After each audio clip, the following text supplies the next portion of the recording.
राज्यातील सर्वांचीच धडकी भरवणारी बातमी आहे हवामानासंदर्भातली। हवामान विभागाने राज्यातील अनेक जिल्ह्यात पावसाचा अंदाज वर्तवलाय।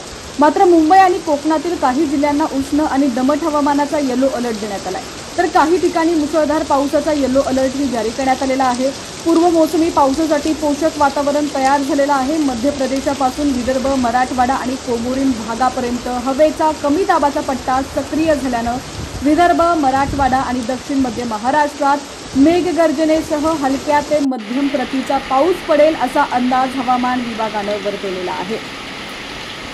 या स्थितीमुळे विदर्भ आणि दक्षिण मराठवाड्यातील काही जिल्ह्यांना येलो अलर्ट जारी करण्यात आला। या भागात ताशी 40 ते 50 किलोमीटर वेगाने सोसाट्याचा वारा वाहण्याची दाट शक्यता आहे। अरबी समुद्राकडून येणारे आर्द्र वारे आणि केरळ किनारपट्टीलगत सक्रिय असलेल्या चक्राकार वाऱ्यांच्या प्रभावामुळे ढगाळ हवामान निर्माण झालं। कोकणातील पालघर, रायगड, ठाणे, मुंबई आणि रत्नागिरी जिल्ह्यात उष्ण व दमट हवामान राहण्याचा अंदाज आहे।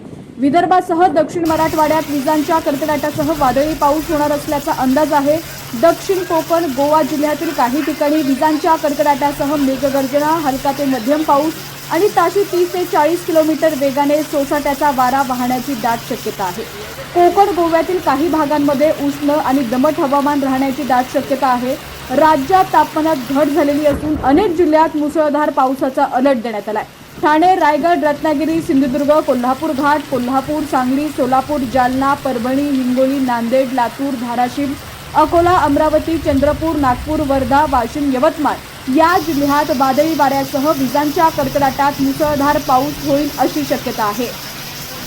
दरम्यान आता राज्यातील तुमचा जिल्हा कोणता आणि तुमच्या जिल्ह्यात सुद्धा हवामानाची काय स्थिती आहे ती सुद्धा आम्हाला कमेंट्सच्या माध्यमातून नक्की कळवा। पाहत रहा HTN मराठी न्यूज।